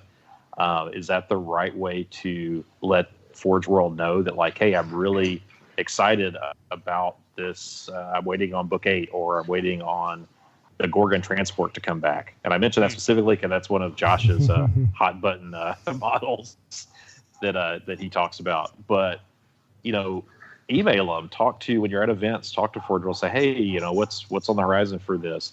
But to go into another game system and try to put it down, I think just gives us all a bad name, to be honest. And I think, sorry, I've got dogs barking. That's all right. So I apologize for that. One's an 8-month-old puppy, so there's not much I can do. So I think that is an issue. I think that when you come to the community, and there's a sense of entitlement as well, that some of it, I've tried to get people to explain it to me, and most people that have the complaints don't see it as a sense of entitlement. But when you hear people talk about, like, well, I like this game, and so they shouldn't charge so much for it. They shouldn't have done the price increases. Or I like this game, and they should have Model X being done in my time frame. I think, again, that's great because you're a fan. I get it, but at the same time, are you entitled to certain things? Again, it's just how you present it. Yeah, and I hope I'm making that understandable. But it's there's a right way and a wrong way to go about how you approach something. Yes. And when you come at it with vitriol and a bad attitude, I mean, no one's going to listen to you. No, you're absolutely right. There's there's the sense of entitlement is obvious in the way they ask the question. There's why should I have to pay this much, or what, or where is this model? Whereas it's, hey guys, this model's got rules. Are we going to see it soon? Those two statements portray a very different attitude. And I think when you look at just from a cost perspective, nobody likes paying more for a product they like. If there's a price increase, I get that. But at the same time, when you look at just hobbies in general, and you play, so my main hobby is Horus Heresy. I do have some smaller hobbies, but that's my main hobby. But if you are into playing golf is an extremely expensive hobby that you can spend thousands upon thousands on. If you're into collecting guns, that's an extremely expensive hobby that you can spend thousands upon thousands on. And I don't see the same sort of vitriol when there's changes in those hobbies. Well, maybe guns because it's America, and that's all I have to say about that. But sure. I see that. But for golf, for example, I have friends that play golf. I've never heard them once, any of the people I know that play golf, complain about the cost of that hobby.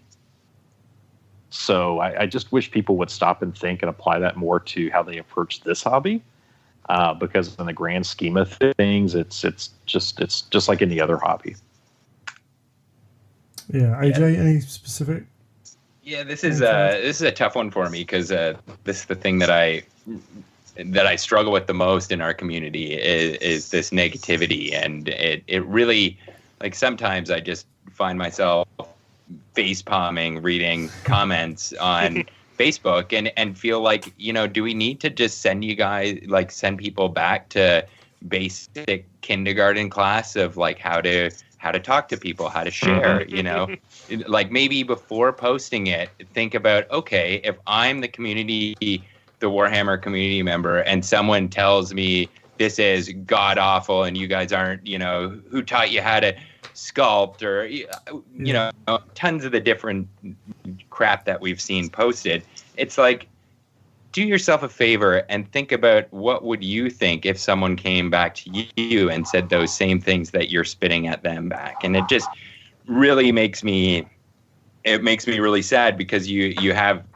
think about new players that are like, hey, I've actually found out about Horus Heresy through the community or whatnot, and I'm going to go on to Facebook and start, I like Alpha Legion, so let's look at Alpha Legion, get into these groups, and you just, if you were an outsider looking in and seeing some of these posts, you just like, do I really want to pick this game up if this is what it, is presented as the community? And like you said, Tom, this isn't everyone. It's a vocal minority that just constantly seem to want to push buttons to the community team. And it's just like, we were talking about the community team before, trying to, we see that there's faults of the way that they're approaching heresy, or at least the way we see it.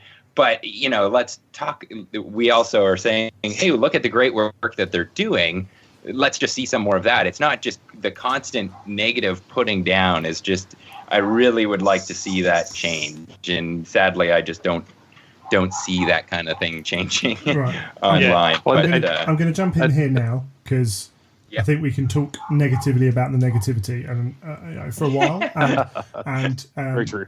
And I think it's quite good that the fact that, I mean, people know, my show's that way, but here's four guys engaged in the, heavily engaged, who think there's a problem. I think that's what it shows, and we haven't even started on the elitism around the paints, the new contrast paints, and how it's good lord, how suddenly it's the worst thing in the world to allow people to be able to paint a little bit easier or quicker or what have you. We can understand that there are those people out there. So how do we combat that? How do we take active steps? Now, I think one of the first things is what we're doing. Is talking about it, is owning it, as I almost said community leaders, as people with a voice, shall we say? We're here saying let's try and stop it. But how? You got any ways, any ideas on how we go through? And because most of the time it's not us that we're, it's that person who acts that way online. Yeah, I mean, I think me and Stu have discussed. And especially offline, when we'll tend to if we're going to talk about an issue like something like the contrast paints or something that it has caused a bit of controversy online, we'll generally have a chat before we record about how we want to approach it. I mean, we're generally, me and Stu have always been quite aware of the fact we have a voice in the community, and people. I'm not saying people listen to us and parrot what we say, but we have an opportunity where we have a forum where we can put our opinion forward with no comeback. So that you can't reply to what I say on my podcast, because if I choose not to read your comments out on the next podcast, no one will ever know you replied. So we try and think about the way we talk. Now, if the whole community took a little step back and just thought, well, we're presenting ourselves, maybe that'd be great. Not everybody is going to do that. And I'm not daft. No, that's never going to happen for the majority of people. So what needs to happen, one of the things that can happen, is people who do think about the way we present ourselves need to call it. I know, Greg, when you the comments you're talking about with the contrast paints, I went after we talked. I went and had a quick look at the comments, and you did exactly the right thing. You turned around and said, well, why is that wrong? Why shouldn't, we need to call these people out, but we also need to call them out on their statements in a way that isn't dropping to their level, Don't turn around and say, oh, sod off, you idiot, that's not what you're wrong. Just say, well, why? Generally asking the question why is the best way to diffuse somebody's argument, because once you start asking them to reason, their arguments generally fall apart quite quickly, if they're just spouting an opinion. So, as I said, people with voices, maybe we need to be conscious of what we say and the opinions we express, or maybe the way we express those opinions. And actually, when we see something we think is not a positive contribution to a discussion, we say, hey, you're really being positive there. Can we, maybe take your opinion and reformat it into a way that doesn't make you sound like a neckbeard? Yeah. Anyone else got any? I think Tom kind of hit it on the head. I think just leading by example in the community is one of the best ways, because you see it online, you do hear it through other social media outlets. There are some podcasts in the past that have been fairly negative, and you've got that echo chamber around that. But it's how do you react to that when you see it in your space or when you see it on the virtual thing. I think the other thing is just getting known, that people know you for looking at the positivity, and I'm not saying it to be like you've always got to be a cheerleader, but again, just being positive. I think there's a big difference between being a cheerleader and accepting everything and liking everything, with also there's a difference between that and being positive about something. Yeah. And so it's just, I think if people understand where your podcast is coming from or where you personally are coming from, again, it's just that leading by example. I know that's one of the things. I know in the past, and you mentioned elitism, in the past, we at TFL have made some jokes about that. And I think it's stopping and thinking like, okay, so you've got this audience. Do people get that you're joking? Because while I do enjoy Horse Heresy much more than 40K, which I haven't played in a couple of years now, by no means do I think that because you play 40K, you're a terrible person, or you don't know what you're doing in the hobby, or whatever you want to, you're not a good hobbyist, whatever you want to insert there. or that I'm better than you because I play this better game. Sure. So it's just to people understand where you're coming from. And so I think there is a responsibility, like it was just mentioned, that whatever outlets that you're using, whether it's social media or podcasts, that people get it. I mean, I think with TFL, people kind of get it because they know it's fart jokes, when we do our on-air thing. So I think that's a little more understandable. But Covenant of Fire, I'll just use that for an example. I think in that aspect, we've got to be a little more clear if we are going to joke about something, because fart joke isn't the norm, if that makes sense. Yeah, I think you brought up a good point in that. Definitely, the joking meme culture is not. I'm not as into meme culture as maybe the rest of people. Maybe I'm just too old. Maybe I'm just out of touch. Whatever. I enjoy a meme for a very short period of time, and then I'm over it. And you start to see the damage a meme can have when it loses the context it was put in the first place. And for all that hashtag heresy is dead was started off as a positive thing, actually. It started to get used and the context got lost, and it was seen from outside of our community as taken on face value, which is unfortunate, and I'm not blaming anyone for that at all, but it's not just that, it's other memes that I've seen going around as well that lose, like any in-joke, like they're not good once you're not in, once you've got people outside of that group, it loses any sense of being a joke, for starters, and can have a detrimental effect. So being aware of when you're using it is definitely an issue. AJ, I mean, have we come up with all that we can do? Really, maybe we have. Well, I have had. I think it's, at least for my little corner of our community over here. We have had to have conversations off to the side with people of, being either being too negative or not kind of representing the community vibe that we're trying to build here in the Northwest. And if any of Greg, you've seen me at events. We show up in short shorts and mullet wigs, and we try to put on, hey, we're just here to play games. We're not taking ourselves very seriously, and even on the podcast, we it's not to say that I consider ourselves a very positive podcast overall. Not to say that we can't talk critically about something. I think that is something that we've lost over the last while. It seems like there's either positive talk or negative talk, and people have lost the ability to talk about something negatively. A model comes out, hey, it seems like either love it or hate it. There's no like, hey, this is great, but I don't like it for this odd reason or whatever. It seems like people are just too quick to post and not be critical, or just too emotional. I don't know what.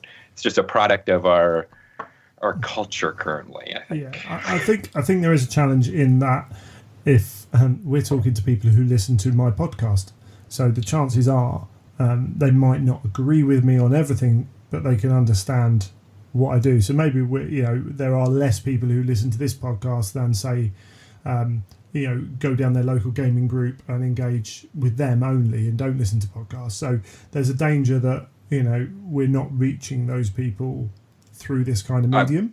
I'm sure we're preaching to the choir right now. Well, there's always we would hope, but certainly you said there, having a think, and I know in replying to some of these people, I've had to walk away from the computer and think about how I reply, because my initial reaction is, you what? But unfortunately, as you said, our media, basically money is made by having people disagreeing with stuff, because it makes great radio, great TV, whatever. It means you can polarize, politicians can polarize groups and hopefully win votes and all that. So we've got a culture of polarization. We need to, and we have to fight that in ourselves. And sometimes you don't know why that question's being asked. Sometimes it's a genuine, sometimes the question that seems douchey is actually the bloke not understanding, or woman, or what have you. Sometimes there is that actual, hold on, there is an issue here that maybe, we haven't thought about before, and is being shown up and has frustrated this person and what have you. So you need to do that, but also then, if you truly want to change behaviour, you have to challenge it in the right way, and you can't just shut it down because they just go somewhere else. And that, I find that a challenge. I don't know if there is an answer to how to deal with that, or it's just an individual thing, and that we need to be aware of. As Tommy's saying, right? Why is a good question. If you can explain, I mean, I found a brilliant review of me personally online, which I definitely cannot repeat on this podcast. In fact, it's one of the few words in the English language you can get arrested for, and it was personal. And someone had replied with, "Yeah, I don't like him either, but that's a bit harsh. Can I ask why?" And the answer was, "Oh, he's dry and impersonable." And I was like, that is such a letdown from where you started. If you're going to call me that name, follow it through with a really good reason. But actually, the reason was just he didn't like me. Cool. Yeah. You know what? You're not the first. You won't be the last. But there's a really good example of where both sides need to be. It's quite fine to say, I don't quite enjoy listening to the Imperial Truth. Greg isn't the person. I don't find his presenting style is for me. That's fine. And I think any one of us, if we got a review like that, like I said in the introduction, we were once reviewed as, but one of these podcast threads mentioned me and the podcast, and the guy replied with, "Is that the funny one or the drunk one?" And I laughed at that. I thought, yeah, fair enough. And I don't generally tend to get involved in those threads because I'll take that on board. Yeah, it's quite funny. I haven't drunk on our podcast for nearly 2 years because I record at Stu's house now, so I have to drive home. So, but it's the reputation we've got, and it's cool, fine. But I know the review you're referring to, Greg, and to be called that, and then the reason to be, I just don't like his voice. It's just such a letdown. But the guy who responded on your behalf, almost saying, "Well, why?" instantly diffused that whole thing, and just because you've now seen the reply and gone, you've taken nothing from that review because you've gone, well, the guy's an idiot because that's such a stupid thing to call me over that. The question. The follow-up question of why do you think that has actually diffused all that argument completely. And now when other people read that and go, oh, well, that opinion's not valid because I've sinned with that one question, it's not a good reason. So I think, asking the question why can really, help, bring people's arguments down in a positive way, because you're not shutting them down, you're giving them an opportunity to breathe. Yeah. And the important thing is sometimes there's a valid point as well, right? So that guy might think that about me and might be able to turn around and say, well, actually his presenting style is this and that's terrible. And you know what? Every now and then you read some of them and go, he's not wrong. Cool, yeah. I'll work with that and I'll move on from that and I'll take it. Yeah, good feedback to all of us as podcasters. If anybody emails us and says, oh, this about the show, or I like this, but I didn't quite like this, we'd instantly go, okay, cool, right. We'd love it because we struggle sometimes sitting there trying to work out what the hell we're going to do with the show and what do we want to hear and what do people want to listen to and how are we doing the right thing? So good feedback to us is just great, we'd love it. So, and that's got to be the same communicating, whether it's communicating with a community run thing like a podcast or communicating with GW and Forge World directly through social media. Both things apply because the person you're leaving that comment about or to is a human being.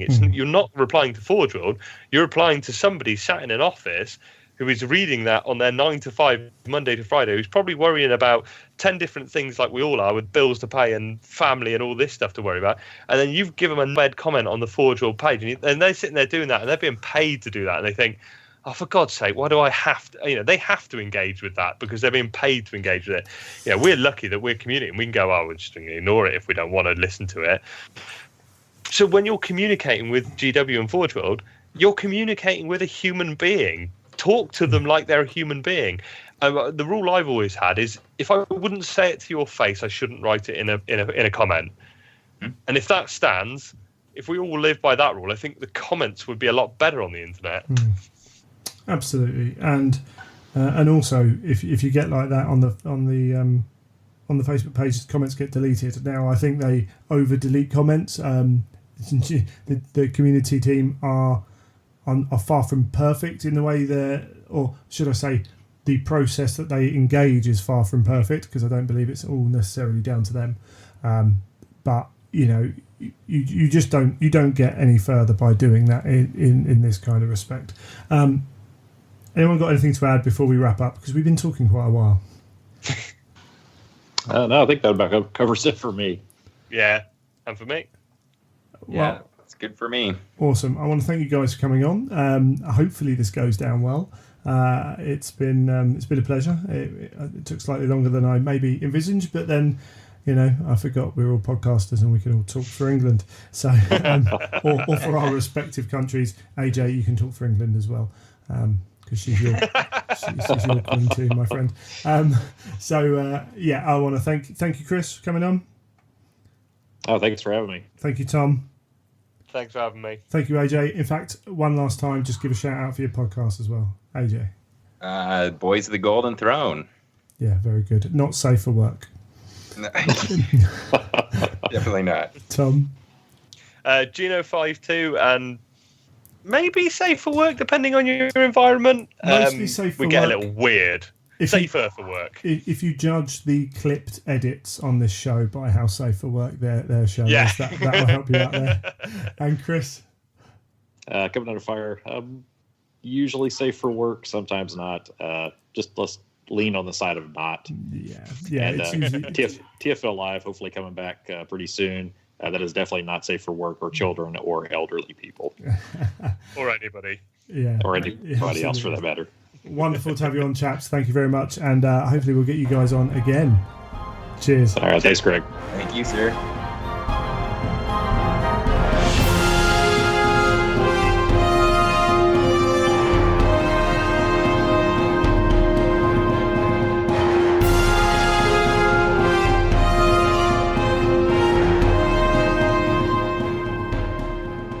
And thank you for listening to another episode of The Imperial Truth.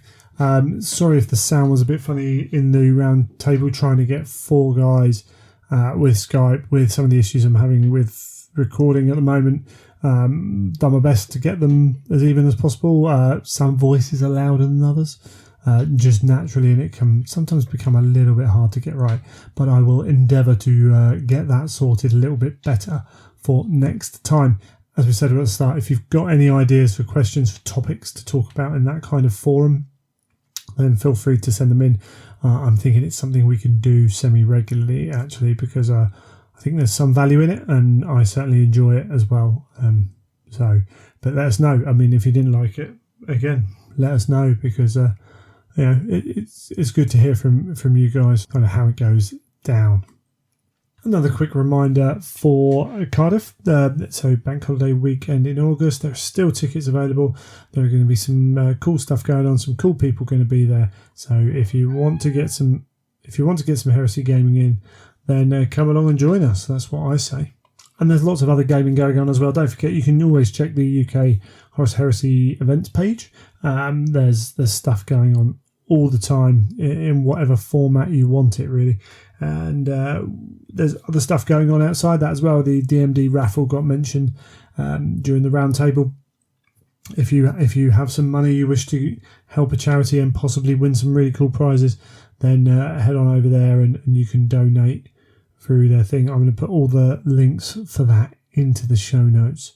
Again, if you have any other feedback for us, or indeed if you want to let us know about those topics, you can always email greg@theimperialtruth.com, or you can find imperial_truth on Twitter or on Facebook. You can search for The Imperial Truth as well. All those are valid ways of contacting the show. If you like what we're doing, there are various ways to support the show. Ranging from telling your friends to leaving a review on iTunes. all the way up to joining our Patreon if you so wish and feel that we're worth anything at all, then you can choose to do that if you wish. And a massive thank you to all the people that do that. Again, Patreon supporters have been absolutely fantastic. We've got some exciting times ahead of us with GW, with the paints coming out and all that, and hopefully starting to settle into this regular release of every few weeks of some Horus Heresy goodies, and we'll see where we go with the Horus Heresy moving on through 2019. But I'm going to leave this one nice and short. You have been listening to The Imperial Truth.